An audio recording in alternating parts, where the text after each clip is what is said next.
Okay, it's Andy Graham with the Ask Andy Show. I'm in Vilcabamba, Ecuador. I've been to traveled nonstop for 16 years and went to 90 countries.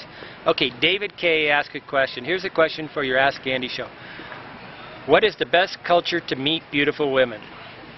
Okay, I am 38, white Canadian, looking for a 25 to 30-year-old girlfriend, long-term partner.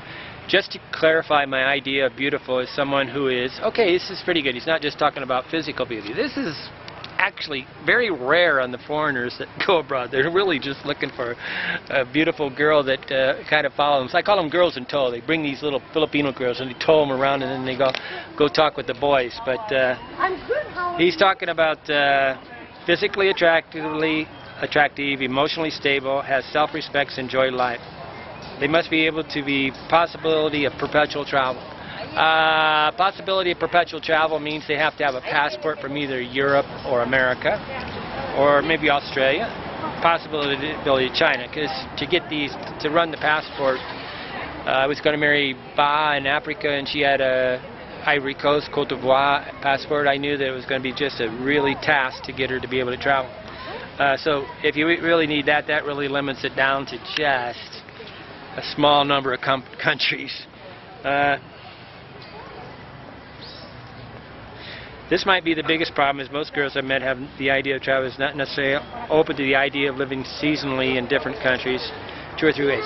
Okay, David, the way you're going to meet this girl is a girl that's already doing it, not a girl that is living someplace and then take her. So what you got to do is go on the road, live in places, and you might meet this girl that is another traveler, is actually already the profile you want. So that's the best way to do it. I would think the best countries to find girls that would do this would be the Netherlands, Holland, or maybe Sweden. Those are 2 countries where I would say the girls are probably up to. Sometimes the French girls are up to something like that.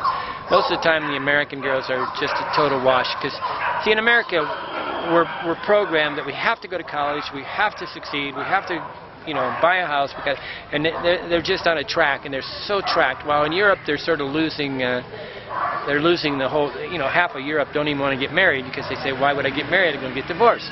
So they don't have as high a divorce rate, but they don't get married. So because they already gave up on it.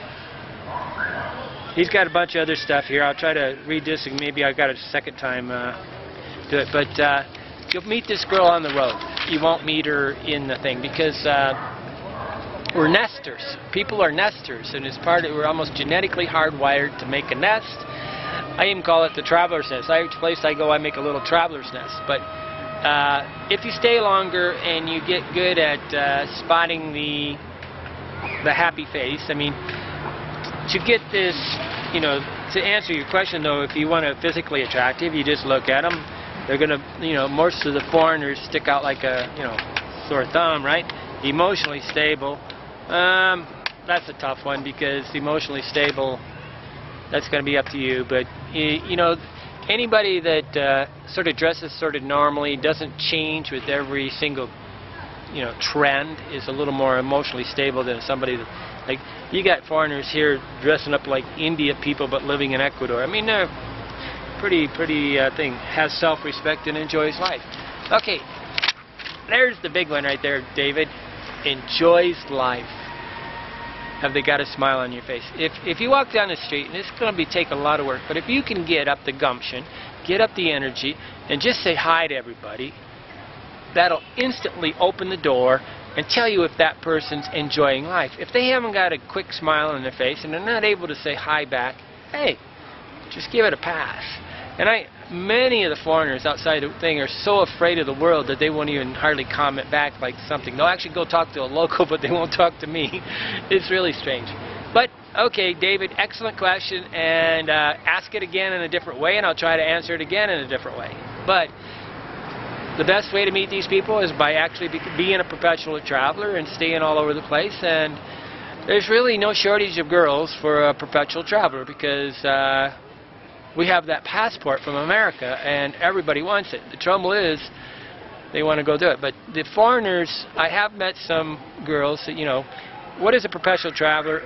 You should say, you ask a girl when you talk to her, ask her how long you've been traveling. If they've only been traveling 2 weeks, that's no good. But if they've been traveling for 6 months or more, you got a potential. Okay, Andy Graham. There are some places where these guys hang out. You might get on wannasurf.com, and there's all these surf places where people that are sort of vagabond, world traveler girls that are that age that hang around. But also, I got the 100 best places to hang out. Go hang out in each one of those, and there's always some girls that are coming through that are on the long stay. But it's a tough one.